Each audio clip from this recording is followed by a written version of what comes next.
जोहार, नमस्कार। आप देख रहे हैं आपका अपना एडी लाइव। भारत सरकार का वह मंत्रालय जो श्रम एवं रोजगार मंत्रालय के अधीन आता है और उस मंत्रालय में एक डिवीजन काम करता है जिनका काम होता है खान सुरक्षा का महानिर्देशालय, मतलब director general of Chaibasa range.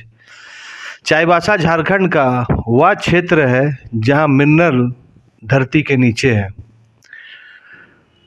जहां से आयरन ओर पूरे विश्व को स्टील इंडस्ट्री का कच्चा माल दिया जाता है और यह भारत के विकास के लिए बहुत महत्वपूर्ण जगह है। यहाँ पर सिर्फ तांबा, लोहा, अभ्रक के साथ साथ यूरेनियम भी मिलता है।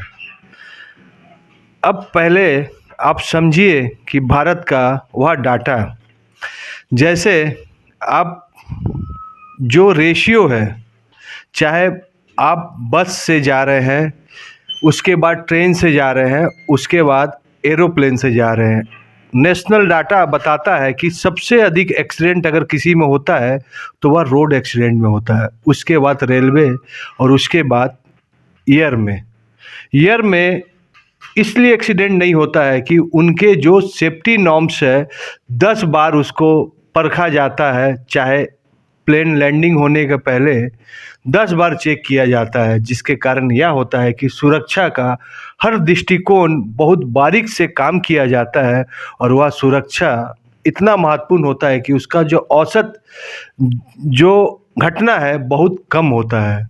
जबकि आप रोड में देखिएगा तो प्रतिदिन एक्सीडेंट होता है, क्योंकि व्यक्ति उसके प्रति सजग नहीं रहता है। सेम चीज़ माइनिंग इंडस्ट्री भी अपनाना पड़ता है, क्योंकि डीप माइनिंग होता है, वहाँ पर कोई ऑप्शन नहीं है। बहुत से कारण होते, आग है, पानी है, एक्सीडेंट है। अगर किसी कारण से वहाँ एक्सीडेंट हो जाता है तो उनको रिकवर करना बहुत मुश्किल है। देखिए, माइनिंग इंडस्ट्री का वह रिसर्च है जो हमने यहाँ पर आकर देखा। हमारे कैमरामैन से अनुरोध है कि पहले वह चीज़ दिखाइए, ये है क्या चीज़।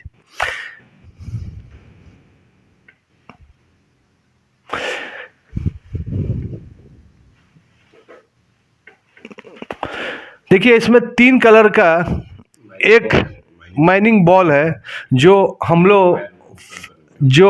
आप अगर मार्केट में जाएंगे तो अभी एक तो नया रिसर्च हुआ है, जो गैस उसका हर डीलर के पास मिलेगा, फायर बॉल। ये माइनिंग बॉल है, ये बहुत बड़ा चीज़ है। देखिए, यहाँ के जो वैज्ञानिक उन लोग के लिए बनाए हैं, क्योंकि यहाँ पर दुर्घटना होने के बाद मृत्यु के प्रतिशत बहुत अधिक रहता है और सबसे बड़ी चीज़ है कि वो डेड बॉडी को ऊपर ले जाना भी बहुत मुश्किल हो जाता है। सर इसके बारे में डिटेल बताएंगे सर कि माइनिंग एरिया होने के बारे में भारत सरकार कितने इसमें तत्पर है और भारत सरकार अपने पूरे वार्षिक वर्ष में कितने बार सेफ्टी का काम करते हैं। ये हमारा चाईबासा क्षेत्र श्रम एवं रोजगार मंत्रालय के अधीन कार्य करता है और ये चाईबासा क्षेत्र माइंस के में जो वर्कर है उनकी हेल्थ, सेफ्टी और वेलफेयर को देखते हैं। तो इसके लिए हमारा क्षेत्र बहुत पुराना क्षेत्रों में से एक क्षेत्र है, जो कि रांची जोन के अंतर्गत आता है। यहाँ वर्ष भर माइंस में कार्य किया जाता है, तो जिसको कि एक समय समय पर सेफ्टी वीक के माध्यम से भी इसमें सुरक्षा को और जांचने के लिए, सुरक्षा को बढ़ावा देने के लिए एक फोर्टनाइट करीब 15 दिनों तक सारे क्षेत्र की माइंस में एक वैज्ञानिक तरीके से टीम बना के सभी अच्छे क्वालिफाइड व्यक्ति, जिसमें कि माइंस के मैनेजर, सुपरवाइज़र, डॉक्टर, इंजीनियर, ये लोग इंस्पेक्शन करते हैं और सभी माइंस को एक दूसरे की माइंस में घूम के जो अपनी माइंस में कार्य करने की बेस्ट प्रैक्टिसेस रहती है उससे अवगत कराते हैं और अपना जानकारी भी उसमें शेयर करते हैं, जिससे कि अन्य माइंस भी सुरक्षा के चीज़ों को ज़्यादा से ज़्यादा उपयोग में लाके अपना माइंस को बेहतर तरीके से मिनरल का वर्कर की सुरक्षा को ध्यान में रखते हुए उत्पादन करती है। तो जिससे कि हमारे क्षेत्र में चूँकि माइनिंग एक जोखिम भरा व्यवसाय प्रोफेशन है, जिसमें घटनाओं की और दुर्घटनाओं की हमेशा आशंका या डर बना रहता है, परंतु इसमें अच्छी तरह से सुपरविज़न और अच्छे सक्षम व्यक्तियों के, जो कि ट्रेनिंग प्राप्त व्यक्ति होते हैं, उनके कार्य करने से इन खतरों को समझदारी के साथ में इनका सामना करके सुरक्षित तरीके से मिनरल का उत्पादन किया जा सकता है, और हमारे यहाँ किया जा रहा है। और हमारा क्षेत्र इसी दिशा में हमेशा आगे उन्नति कर रहा है कि, और हमारे क्षेत्र को सुरक्षा के लिए राष्ट्रीय सुरक्षा पुरस्कारों से भी प्रतिवर्ष नवाजा जा रहा है। ये हमारे क्षेत्र के सम्मान और कार्य को इसमें दर्शाता है कि हमारा क्षेत्र सुरक्षा के प्रति किस अच्छे ढंग से कार्य कर रहा है, और उत्पादन करते हुए इसमें हमारे यहाँ महिलाओं की खनन क्षेत्र में, चूँकि महिलाएं पहले बहुत कम कार्य करती थी, परंतु अभी भारत सरकार के द्वारा गजट नोटिफिकेशन से महिलाओं को भी कार्य करने की अनुमति दी गई है। तो वर्तमान में हमारे चाईबासा क्षेत्र में 2500 से अधिक महिलाएं पुरुषों के साथ साथ कंधे से कंधा मिला के देश के विकास में अपना योगदान दे रही है, और सारे कार्य कर रही है, जो कि महिलाओं के एक समान अवसर प्रदान करने की दिशा में सरकार की और खान प्रबंधन की प्रतिबद्धता को दर्शाता है। सर, एक चीज़ सवाल उठता है कि जब कोई सुरक्षा या जो एम्प्लॉय जो माइनिंग कर रहे हैं, चाहे वो इंजीनियर हो, सेफ्टी ऑफिसर हो, चाहे वह लेबर हो, तो सर उसको सरकार का जो नॉर्म्स है उसको कितना इक्विपमेंट मिलता है? हेलमेट, बूट, सेफ्टी, क्या क्या कितना क्वालिटी का और कितने क्वांटिटी, कितने अमाउंट का उनको जो माइनिंग करते हैं उनको देना कंपलसरी है? माइंस में जो भी व्यक्ति कार्य करता है उन्हें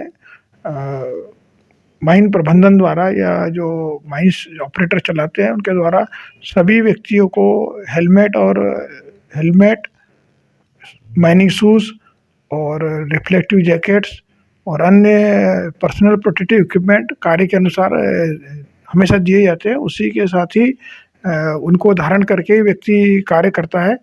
और इन हेलमेट और शूज़, एक हेलमेट की लाइफ तो काफ़ी होती है। एक हेलमेट एक व्यक्ति को देने पे कम से कम 5 साल तक हेलमेट की लाइफ रहती है। और जो माइनिंग शूज़ रहते हैं ये भी 1 वर्ष तक के इनका रहता है। तो प्रबंधन हर साल वर्कर को इसी हिसाब से जैसा उनका टाइम के अनुसार उनको सभी चीज़ें पर्सनल प्रोटेक्टिव इक्विपमेंट बराबर देते हैं, उसी को पहन के लोग सब कार्य करते हैं।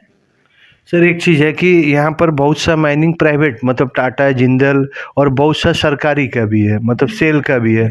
तो सर ये तो है कि आपका सरकारी है, टाटा है, ये तो बहुत अधिक, क्योंकि वर्ल्ड नेशनल कंपनी है, लोग पूरा सेफ्टी नॉर्म्स फॉलो करती है। लेकिन बहुत सा प्राइवेट माइंस भी है, तो क्या वो सेफ्टी नॉर्म्स फॉलो कर रही है? अगर वो सेफ्टी नॉर्म्स नहीं फॉलो कर रही है तो आपके मंत्रालय और आपके तरफ से उसको कितनी प्लांटिंग दिया जाता है कि वो दोबारा नहीं करे और सेफ्टी नॉर्म्स को फुल फॉलो किया जाए? नहीं, जैसा कि हमारे यहाँ चाईबासा रीजन में या डीजीएमएस के अंदर जो भी माइंस आती है उसमें जितना सरकारी माइंस जैसे कि सुरक्षा के सभी नियमों का पालन करती है और सभी वर्कर को सुरक्षा के जो साधन माइंस के द्वारा दिए जाते हैं उसी के मुताबिक प्राइवेट जो माइंस है, प्राइवेट लिमिटेड कंपनियां हैं, वो भी अपने वर्कर्स को के लिए सारे सुरक्षा के उपकरण उनको प्रदान करती है और उनको सरकारी कंपनियों में काम करने वाले कामगारों की तरह ही सुविधाएं प्रदान करती है।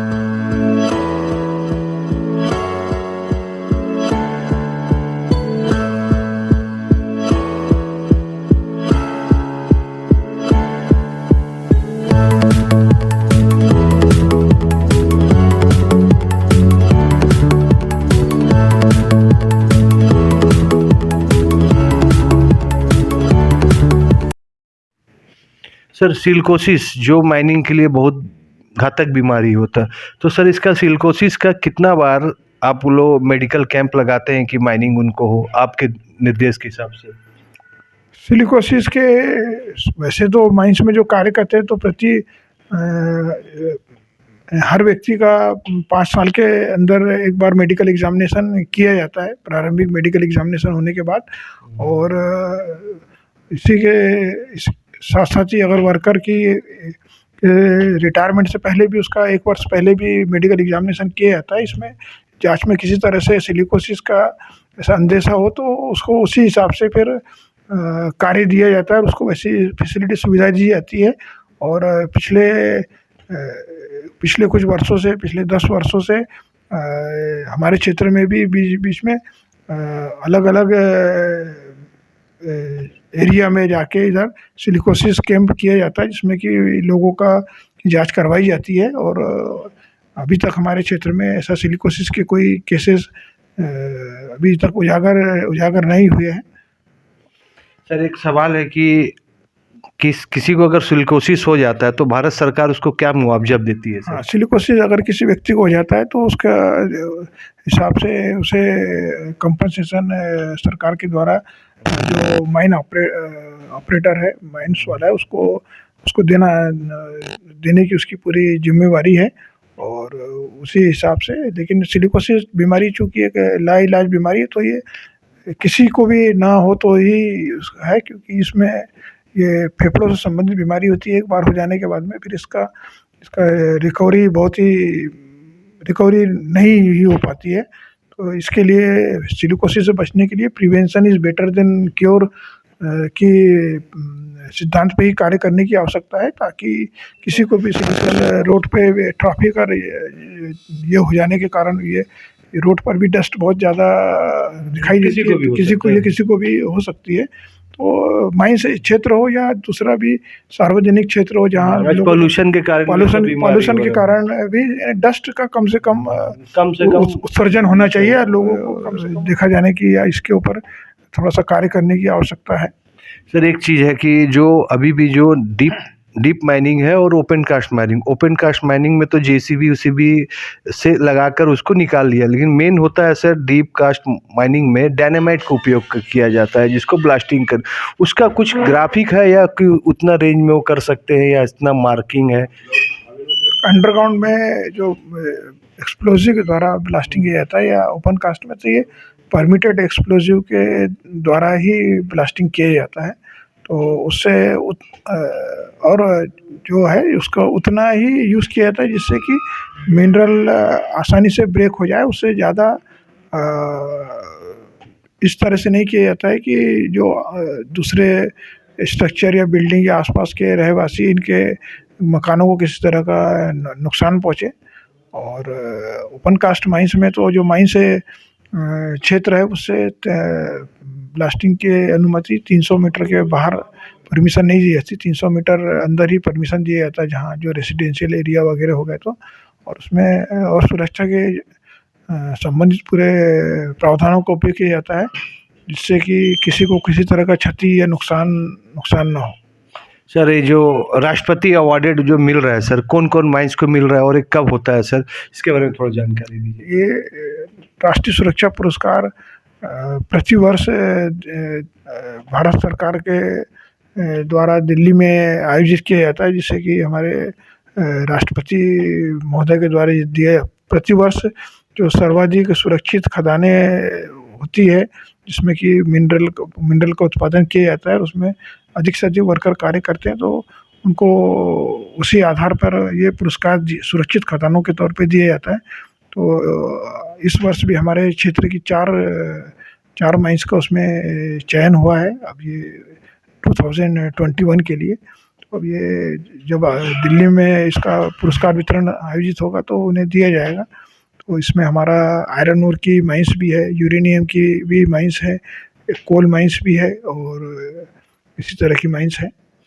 सर आप सुरक्षा अधिकारी और बहुत बड़ी जिम्मेवारी भारत सरकार की तरफ से, तो सुरक्षा सिर्फ माइंस को ज़रूरत नहीं है, चाहे वो रोड में है, ट्रैफिक को भी ज़रूरत है, जो सवारी जा रहे हैं यात्री है रेलवे में बैठे उनको, और जो हाउस वाइफ है उनको भी सर ज़रूरत है। तो आप एक सुरक्षा अधिकारी के तरफ से हमारे व्यूअर को, हमारे भारतवासियों को एक सुरक्षा का कुछ 2, 3, 4 लाइन उपदेश थोड़ा दीजिए सर।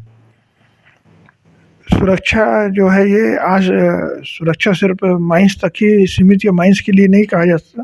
सुरक्षा सभी व्यक्तियों के लिए सुबह उठने से शाम को सात रात सोते तक के हर समय सुरक्षा ही जीवन है। यही कहा जा सकता है कि अपने किसी भी कार्य को जल्दबाजी में न करें। जल्दबाजी के कारण कभी कभी चूक या लापरवाही हो जाती है और हर चीज़ को सजग होकर सावधानी के पूर्वक अपना हर कार्य को करें और हमेशा ये कभी जल्दबाजी ना करें। जल्दबाजी एक बहुत बड़ा लापरवाही का कारण होता है, जिसके कारण कभी कभी कुछ छोटी छोटी घटनाएं घट सकती है।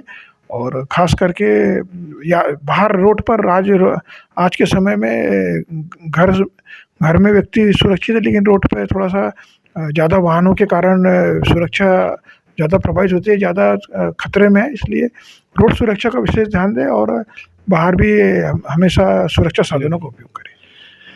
आज सुरक्षा अपनाओ और कल सुरक्षित भविष्य पाओ। किसी ने लिखा होगा यह स्लोगन और उन्होंने सही में रिसर्च करके यह लिखा होगा, और इस स्लोगन को अपने जीवन में आप घोल के चलिए, आपके साथ दुर्घटना नहीं होगा। एडी लाइव का वीडियो को शेयर कीजिए, लाइक कीजिए। एडी लाइव की पूरी टीम की ओर से सभी को धन्यवाद।